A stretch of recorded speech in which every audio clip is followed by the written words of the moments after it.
મિત્રો, ધોરણ 10 સામાજિક વિજ્ઞાનમાં આપનું સ્વાગત છે.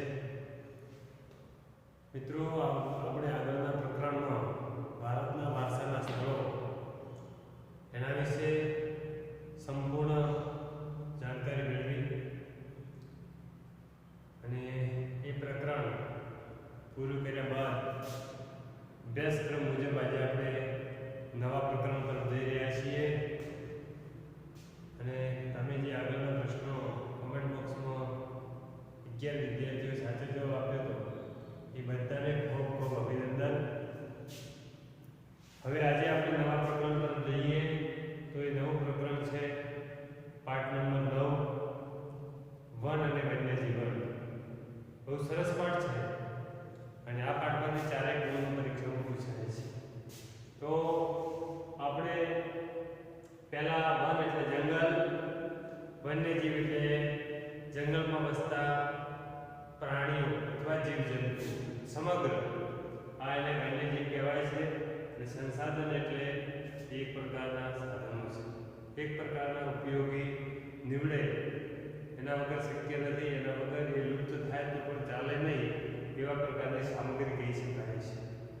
તો વન અને વન્યજીવ સંસાધન એમાં વાત કરીએ કે વન માનવીની જરૂરિયાતો અમર્યાદિત છે અને કુદરતી સંપત્તિ મર્યાદિત છે. આ એક ચોક્કસ વાક્ય છે. આપણે આગળના સંસાધન પાઠમાં પણ જોયું કે માનવીની જે જરૂરિયાતો છે અમર્યાદિત છે. દાખલા તરીકે આજે માનવી પોતે ધીમે ધીમે ગરીબીમાંથી બહાર આવીને આર્થિક રીતે સમૃદ્ધ બનવા લાગે તો એની જરૂરિયાતો વધે છે.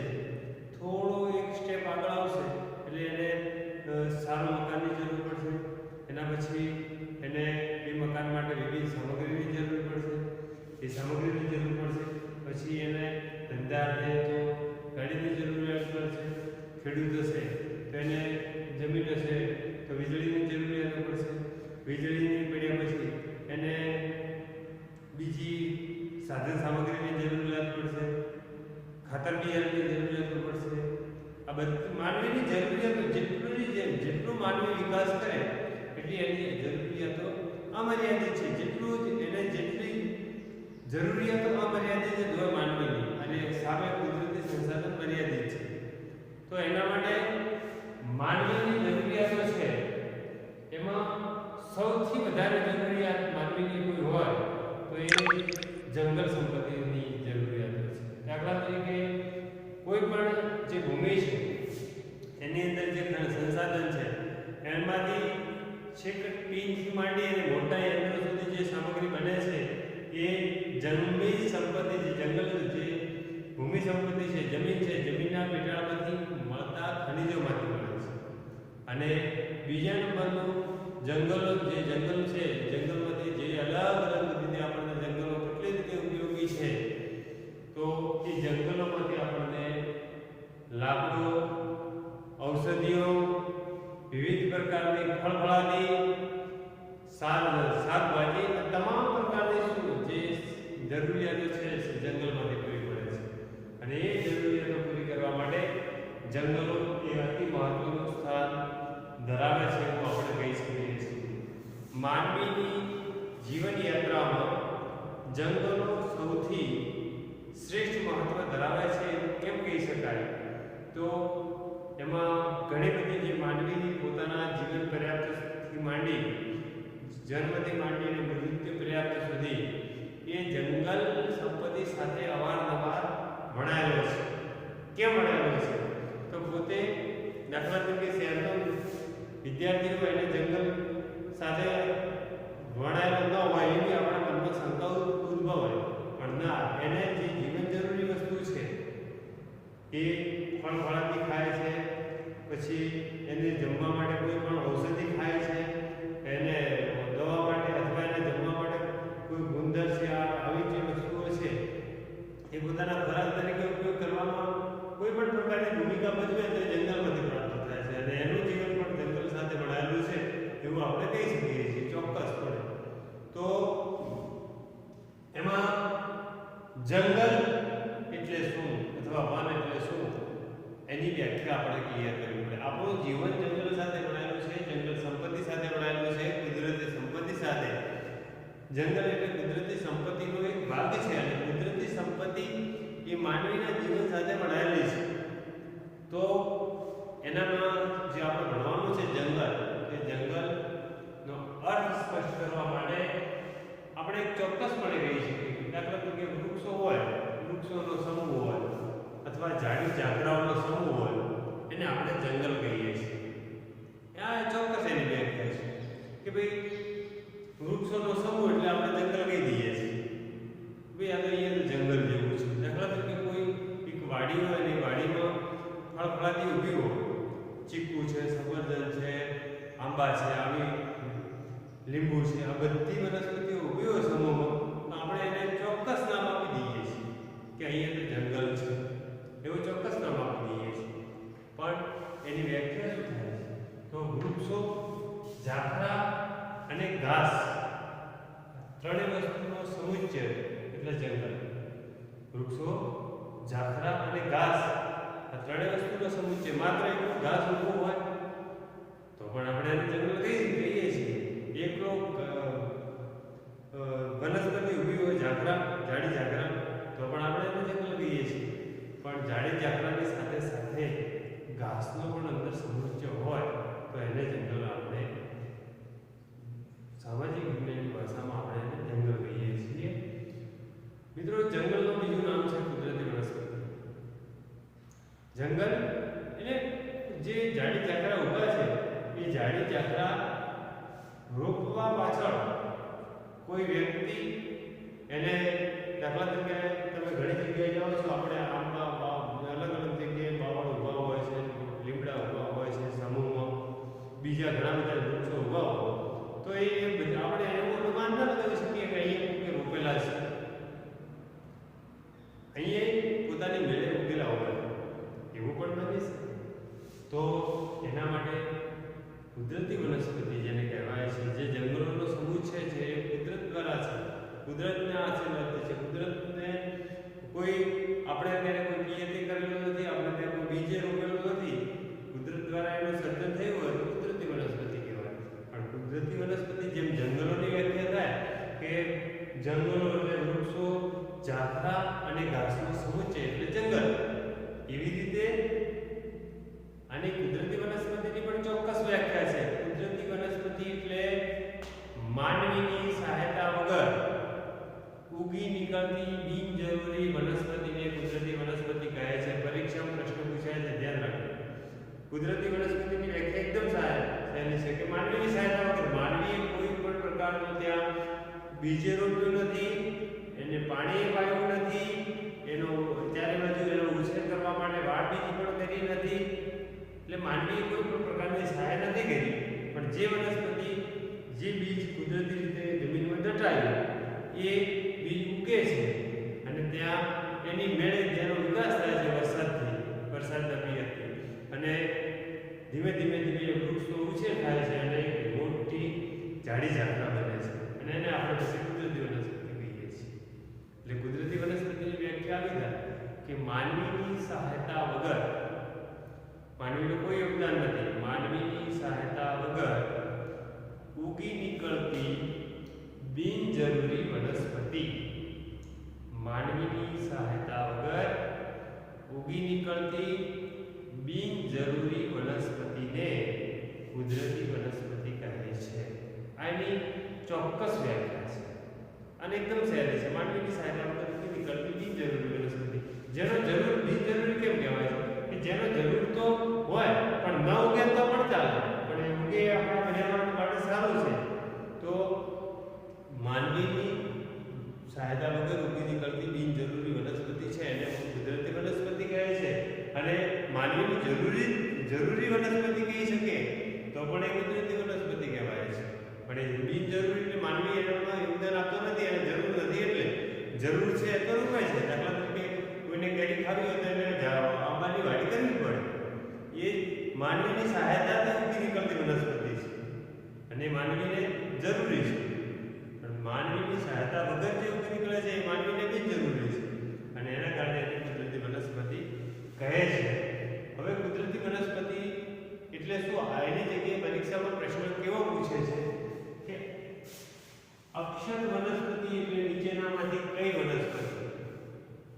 અક્ષત વનસ્પતિ.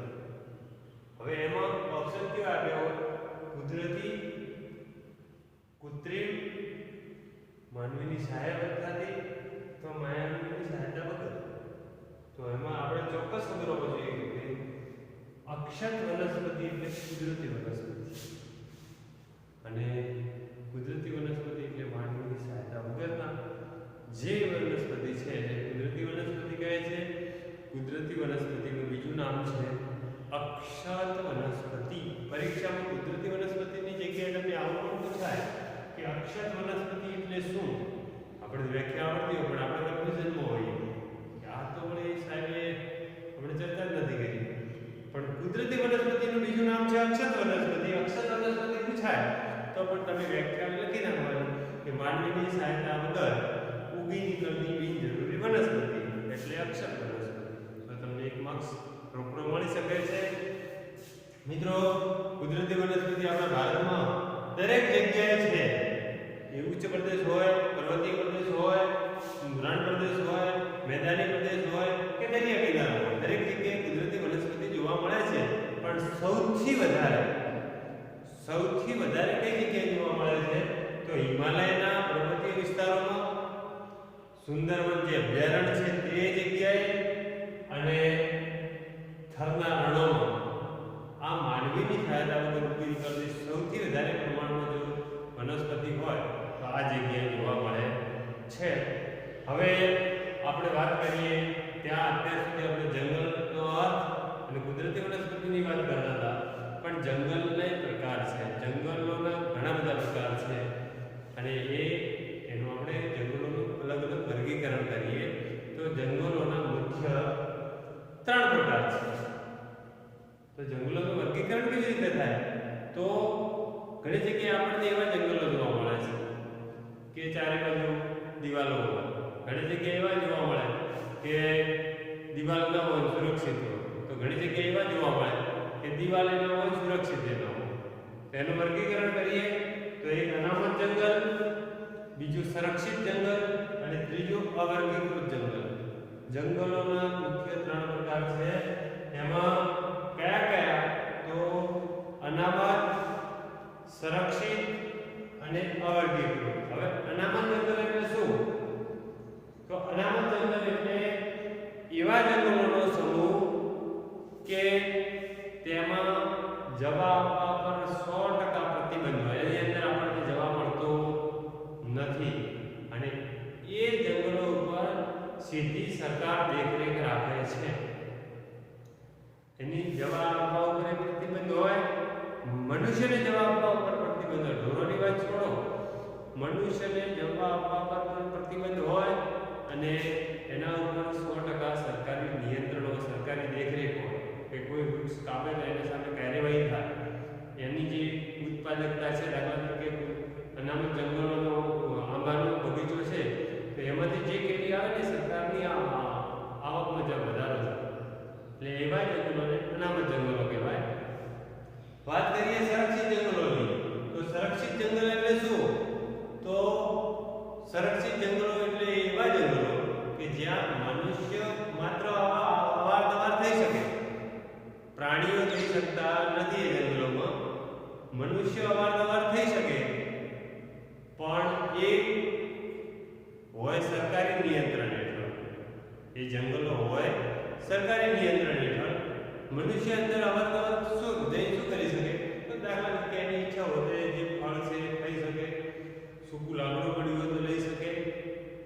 આવી એને થોડીક મહદ અંશે છૂટછાટ હોય છે. એવા જંગલોને સંરક્ષિત જંગલો કહે છે. સંરક્ષિત જંગલો એટલે માનવીની અવારનવાર હોય છે પણ સરકારી દેખરેખ નીચે હોય એવા જંગલોને અનામત જંગલો કહે છે. વાત કરીએ બીજા નંબરે અવર્ગીકૃત જંગલો. તો અવર્ગીકૃત જંગલો એટલે શું? તો કોઈ પણ પ્રકારની પ્રતિબંધ વગરના જંગલો. પ્રતિબંધ વગરના કેવા જંગલો હોય? તો ઝાડી ઝાકરાનો સમૂહ તો હોય પણ પ્રતિબંધ વગરના એટલે એની ચારે બાજુ ફેન્સી વાડ કે કોઈ દિવાલ ન બનાવેલી હોય. અંદર પ્રાણીઓ જાય, લાકડા વીણવા વાળા જાય, મનુષ્યો જાય, બધા અવારનવાર ફરે અને એ જંગલોને અવર્ગીકૃત જંગલો કહેવાય છે, જે મનુષ્ય સરકારી નિયમ જેના ઉપર સરકારી દેખરેખ મહદઅંશે હોતી નથી, કોઈ વ્યક્તિગત દેખરેખ પણ મહદઅંશે હોતી નથી, બધાને અંદર જવા આવવા માટેની છૂટ હોય છે, પ્રાણીઓને ચરવા માટેની પણ એ જંગલોમાં છૂટ હોય છે. એવા જંગલોને અવર્ગીકૃત જંગલ તરીકે ઓળખવામાં આવે છે. મિત્રો 3 માંથી એક પરીક્ષામાં પૂછાયું, ધ્યાન રાખજો. અનામત જંગલ એટલે 100% સરકારી નિયંત્રણ હેઠળ અંદર પશુ કે મનુષ્ય કોઈ પણ પ્રકારની અવરજવર હોતી નથી. સંરક્ષિત જંગલો એટલે 100% સરકારી નિયંત્રણ હેઠળ પણ મનુષ્યની અંદર અવરજવર થોડા મહદઅંશે એને છૂટ આપેલી હોય છે કે ભાઈ મનુષ્ય નકામો લાકડો પડ્યો તો લઈ શકે, વનસ્પતિને કોઈ પણ પ્રકારનું નુકસાન ન કરી શકે, જંગલને કોઈ પણ પ્રકારનું નુકસાન નહીં, પણ આપમેળે કોઈ લાકડો પડ્યું હોય સુકાઈ ગયું હોય તો એ લઈ શકે, ફળ ખાવું હોય તો લઈ શકે, એવી જ મહદઅંશે છૂટછાટ હોય છે. એવા જંગલોને સંરક્ષિત જંગલો કહે છે. અવર્ગીકૃત એટલે પશુ ચારણની છૂટ હોય, મનુષ્યના અવરજવરની છૂટ હોય, કોઈ પણ પ્રકારનો પ્રતિબંધ હોતો નથી, એવા જંગલોને અવર્ગીકૃત જંગલ તરીકે ઓળખવામાં આવે છે. તો આ હતા જંગલોના વર્ગીકરણની વાત. 3 તમને સરળતાથી યાદ રહેવા છે. અનામત જંગલ એટલે શું, સંરક્ષિત જંગલ એટલે શું અને અવર્ગીકૃત જંગલ એટલે શું એ આપણે જોયું. હવે વાત કરીએ જંગલ આના વર્ગીકરણ હતું, પણ એ વર્ગીકરણમાં પણ માલિકી, વહીવટ અને વ્યવસ્થાપનની દ્રષ્ટિએ જંગલો, માલિકી, વહીવટ અને વ્યવસ્થાપન, ઘણી જગ્યાએ માલિક અલગ હોય, વહીવટ અલગ થતો હોય, વ્યવસ્થાપન અલગ કરતા હોય. ઘણી જગ્યાએ એક વ્યક્તિ માલિક હોય, એનો વહીવટ એ માલિક કરતો હોય અને એનું વ્યવસ્થાપન એ માલિક કરતો હોય. તો ઘણી જગ્યાએ એવું હોય કે 2 પાર્ટનર હોય, તો એક ખાલી વહીવટી કામ સંભાળતો હોય તો એક એનું વ્યવસ્થાપન કરતો હોય છે. તો આવી રીતે તેના 3 પ્રકાર પડે છે કે માલિકી, વહીવટી અને વ્યવસ્થાપનની દ્રષ્ટિએ. તો એમાં અમુક જંગલો એવા હોય કે ડાયરેક્ટ સરકાર નિયંત્રણ હેઠળ હોય, અમુક જંગલો એવા હોય કે કોઈ રાજ્યના નિયંત્રણ હેઠળ હોય, અમુક જંગલો એવા હોય કે વ્યક્તિગત માલિકીના હોય. તો એમાં પણ એના 3 પ્રકાર પડે છે. કયા? એક રાજ્ય માલિકી, એક સામુદાયિક વન અને એક ખાનગી જંગલ. એના 3 પ્રકાર પડે છે. આપણા દેશમાં ઘણા બધા જંગલો છે, એના ઉપર અમુક કોનો અધિકાર છે આપણને કદાચ ખબર ન હોય, તો અહીંયા આપણે ભણી લઈએ કે રાજ્ય માલિકીના જંગલો હોય છે, સામુદાયિક જંગલો પણ હોય છે અને ખાનગી જંગલ તરીકે પણ આપણે ઘણા જંગલો જોઈએ છીએ. તો રાજ્ય માલિકી હોય તો રાજ્યના જે જંગલ ઉપર રાજ્યની માલિકી હોય એ રાજ્યની માલિકીમાં કેન્દ્રની ઉપર દેખરેખ હોય અને રાજ્યની હોય, બંને જગ્યાએ હોય છે. રાજ્ય માલિકીના જંગલોમાં કેન્દ્ર અને રાજ્ય બંને ભેગા થઈને એ જંગલો ઉપર દેખરેખ રાખતા હોય છે. એવા જંગલોને રાજ્ય માલિકીના જંગલો તરીકે ઓળખવામાં આવે છે. સામુદાયિક જંગલ એટલે શું? તો જંગલોનો સમુચ્ચય, પણ એ જંગલો ઉપર સ્થાનિક સ્વરાજ્યની સંસ્થાઓ દેખરેખ રાખતી હોય. એમાં રાજ્ય હસ્તક્ષેપ કરતું નથી, કેન્દ્ર પણ હસ્તક્ષેપ કરતો નથી. રાજ્ય માલિકીની જંગલોમાં સ્થાનિક સ્વરાજ્યની સંસ્થાઓ તો કઈ? તો ગ્રામ પંચાયત, તાલુકા પંચાયત અને જિલ્લા પંચાયત. આ જે પંચાયતો છે એ પંચાયતો એ સામુદાયિક જંગલો ઉપર દેખરેખ રાખતા હોય છે અને જે સામુદાયિક જંગલો છે એનો જે આવકનો સ્ત્રોત છે એ અમુક ગ્રામ પંચાયતો, તાલુકા પંચાયત, જિલ્લા પંચાયત, જે સ્થાનિક સ્વરાજ્યની સંસ્થાઓ છે એ સંસ્થાઓ એના ઉપર દેખરેખ રાખતી હોય છે. એનો ઉછેર કરવામાં પણ એ સંસ્થાઓનો હરણફાળો હોય છે. આગળ વાત કરીએ ખાનગી જંગલ. ખાનગી જંગલ એટલે શું? તો વ્યક્તિગત માલિકીના એ સૌથી સુરક્ષિત જંગલો હોય છે, કારણ કે કોઈ એક વ્યક્તિનો હોય એમાં એ ખૂબ તકેદારી રાખતો હોય છે અને વ્યક્તિગત જે માલિકીના જે જંગલો છે એ જંગલોને ખાનગી જંગલ તરીકે ઓળખવામાં આવે છે. એનામાં એ જો વ્યક્તિ ધારે તો ચારે તરફ દીવાલ પણ કરી શકે છે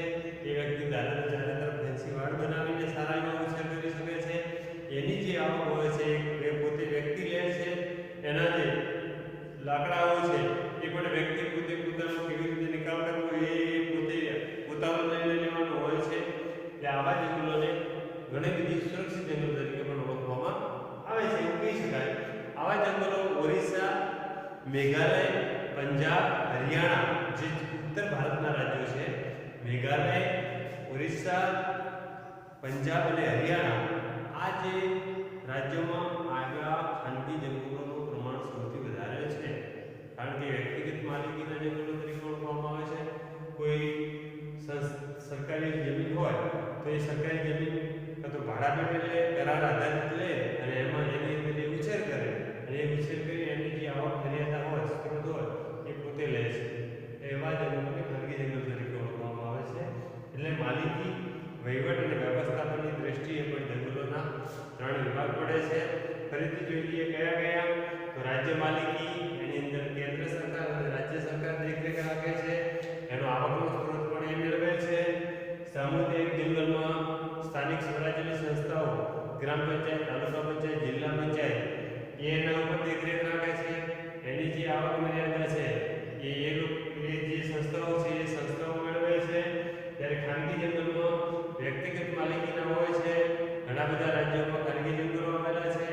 ખાનગી જંગલોમાં ચારે તરફ દિવાલ અથવા આરક્ષણ દિવાલ ફેન્સી વાળો હોય છે, જેના કારણે એનો જે આવકનો સ્ત્રોત છે એ વ્યક્તિ એક મેળવે છે અને એનું જે ભાડું ચૂકવતો હોય અથવા પોતાની માલિકીની જમીન હોય તો એ સારી એવી આવક પણ મેળવતો હોય છે. અને ખાનગી જંગલ તરીકે વ્યક્તિગત માલિકીના જે જંગલો છે એને ખાનગી જંગલ તરીકે ઓળખવામાં આવે છે.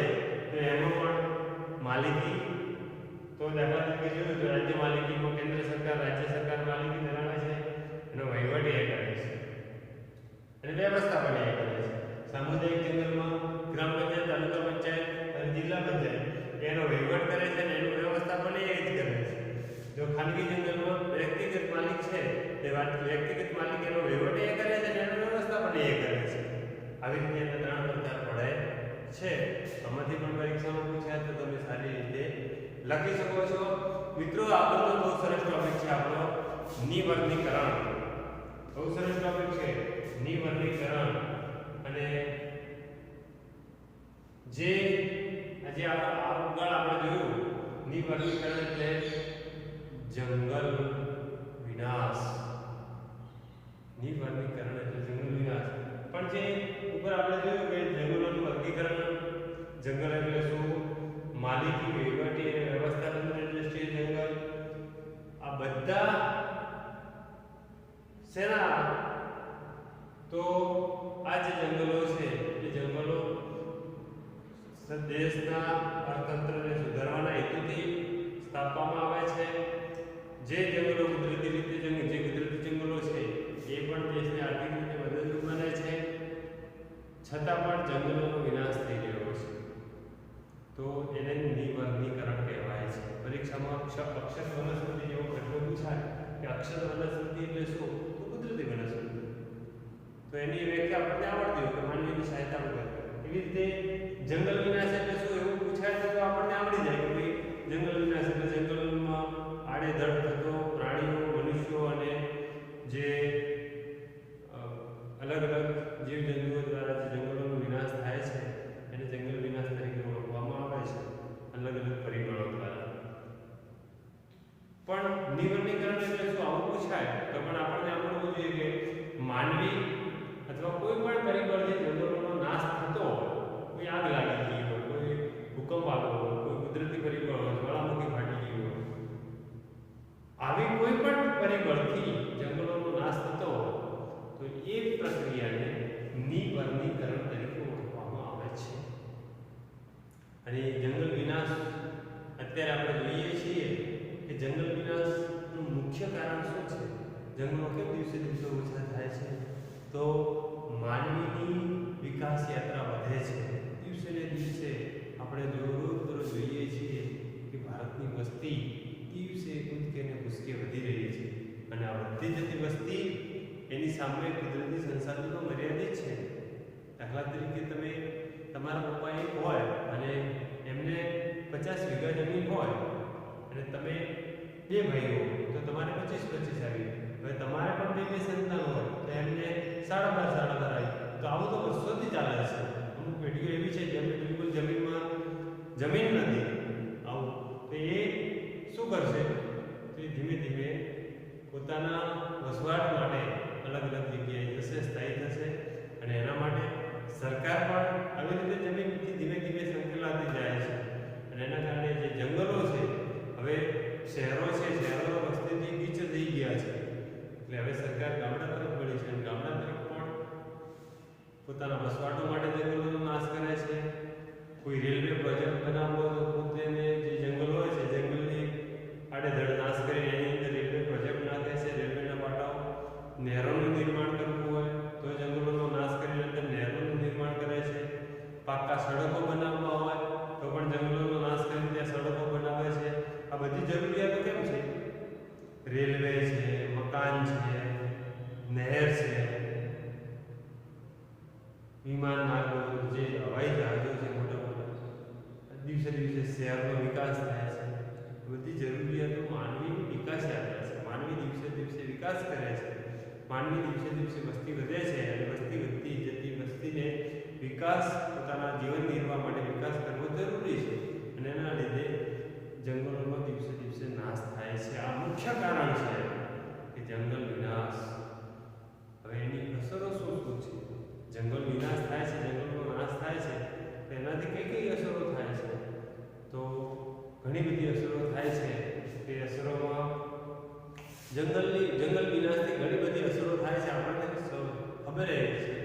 પણ એ વ્યક્તિને આપણે જોઈએ કે દાખલા તરીકે જંગલો ન હોય તો પહેલાં તો આપણને એવું ખબર પડે કે જંગલો ન હોય એટલે વરસાદ ન આવે.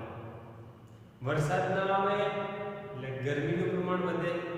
ગરમીનું પ્રમાણ વધે એટલે જે જમીનના પાણીના તળ છે એ તળ દિવસે ને દિવસે સુકાતા અને પીવાના પાણીની તેમજ ખેતીના પાણીની સમસ્યા વધવા માંડી.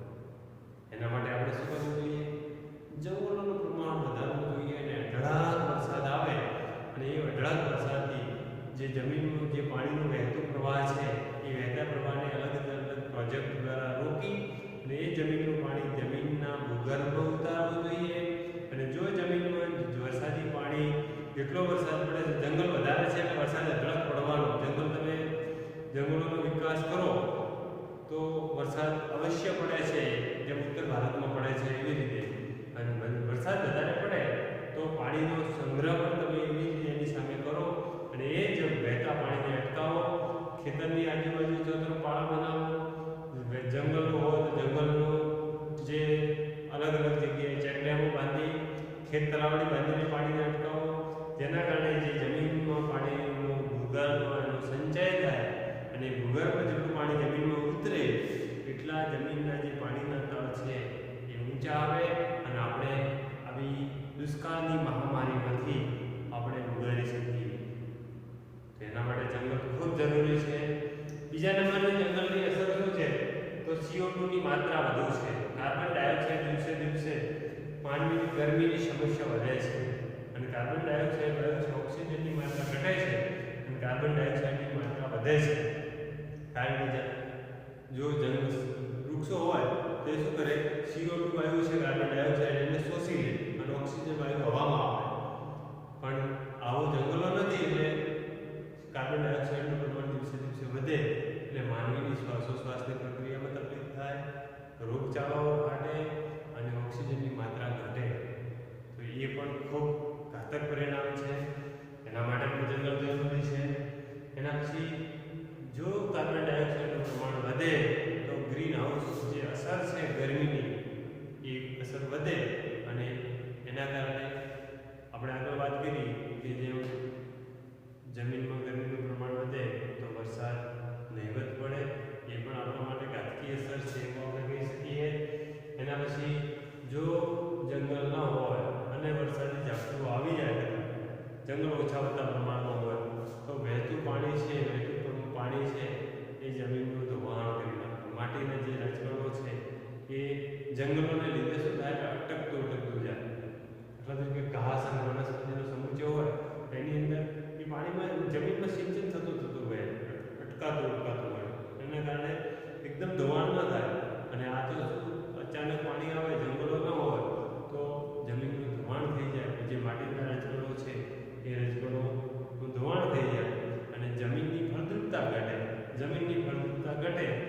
ઉત્પાદન ઓછું મળે તો ખેડૂત આર્થિક રીતે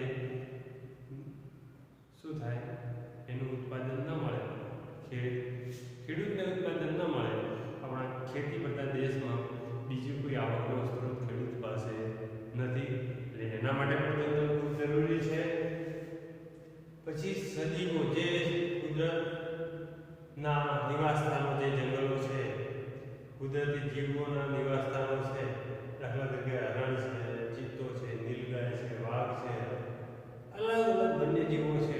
પોતાના કોઈ એમને કોઈ મકાન તો બનાવીને આપતા નથી સરકાર, એ અલગ અલગ જંગલો, ગીરનું અભયારણ્ય છે, સુંદરવન જે અભયારણ્ય છે, હવે અભયારણ્યો અને ગામડાઓમાં જે ઝાડી ઝાકરા હોય એમાં અલગ અલગ નીલગાય છે, હરણ છે, શિકારી જે પ્રાણીઓ છે, પ્રાણીઓ પોતે પોતાના નિવાસસ્થાન બનાવીને બેઠા હોય છે.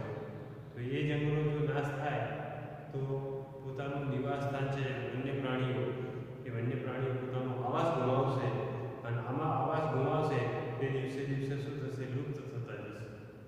તેના માટે શું કરવું પડે, આપણે વન્યજીવોના ઉછેર માટે પણ જંગલોનો ઉછેર કરવો જોઈએ.